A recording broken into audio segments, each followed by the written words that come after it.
everyone, this is Jen with northcoastgardening.com, and I'm here today to review The Last Bookstore in America in digital format. So, The Last Bookstore in America is by Amy Stewart, who you may be familiar with her writing from Wicked Plants or From the Ground Up, Flower Confidential, or The Earth Moved about earthworms. She's a wonderful writer, and she writes so beautifully about the natural world.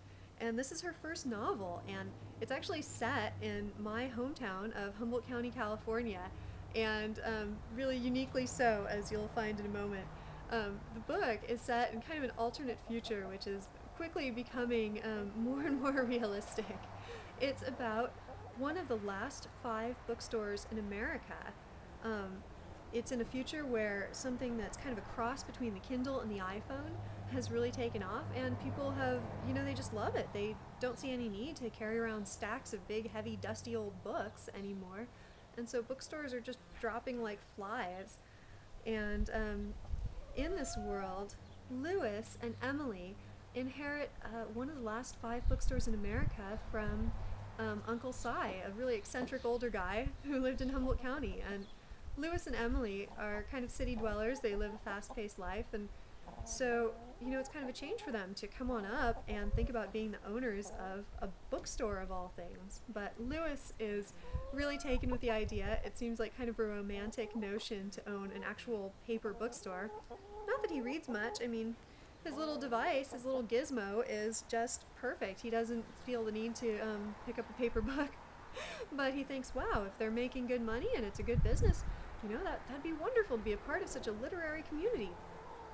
So he comes on up to Humboldt County, California, which is the biggest marijuana producer in the country, and is, just shocked to find the bookstore's doing beautifully. What he doesn't know is the bookstore's not actually selling books anymore. It's selling another product under the counter.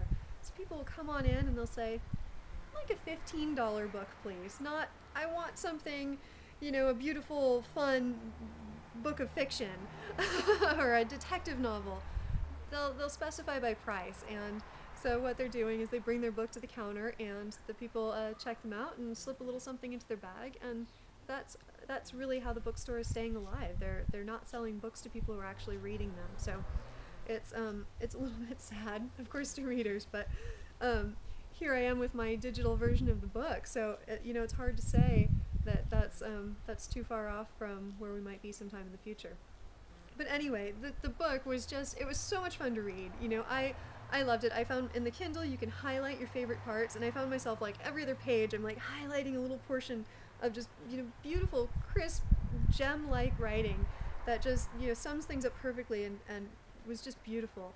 The characters are really easy to like. The settings are just so beautifully written. Like you can totally imagine yourself there.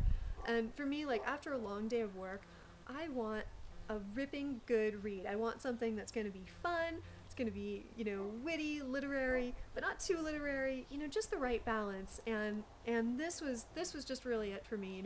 I came home from work every day, and I couldn't wait to get back into the novel and see what all the characters were doing and see what was going on. So, this is a really fun book. If you are interested in in garden writing, there's some of the best garden writing in this book that I've read anywhere. I'll read you a little snippet. This is from when Lewis finds the garden where they're growing their special product, and he's a little bit shocked, but it's just beautiful garden writing here. Tropical flowers were so out of place here that they looked almost psychedelic. The bright purple tibouchina with its magenta stamens, the grassy diorama sprouting wands of pink pendulous blooms, the exotic fuchsias ripening into luscious dark hips that were sweet enough to eat. The giant monkey puzzle tree in the center, a reptilian conifer from the age of dinosaurs that became a Victorian curiosity. Add to that the spectacle of this forbidden plant, with its sticky buds and deep purple veins, and even the least horticulturally minded visitor would be entranced. But not Lewis. He backed away from the tall, fleshy stalks of cannabis as if they were poison. He got tangled in a floribunda and swatted at it, attacking back and getting even more ensnared rather than delicately pulling himself away. Spiders terrified him, dirt offended him. He seemed to regard the garden not as her creation, but as a kind of botanical conspiracy perpetrated upon him by everyone at the Dragon, which is the name of the bookstore. As you can see here, I mean, the writing is just so lively. It's really easy to fall into it, and the you know, the visions of gardens and, you know, and all the different settings are just, you know, just so beautifully imagined. It's really easy to just drop into this book and really enjoy yourself. So if you have a Kindle, if you've got an iPhone, if you have a Scribd account, check out this book. I would highly recommend it. And stop on back to lastbookstoreinamerika.com, which is Amy's site for this book, and be a part of the discussion. This is the beta release of this book, and so Amy is seeking out, you know, feedback, comments, advice. She just wants to hear what you have to say. So go on back to lastbookstoreinamerika.com and be part of the discussion. So this is Jen with northcoastgardening.com, highly recommending The Last Bookstore in America by Amy Stewart.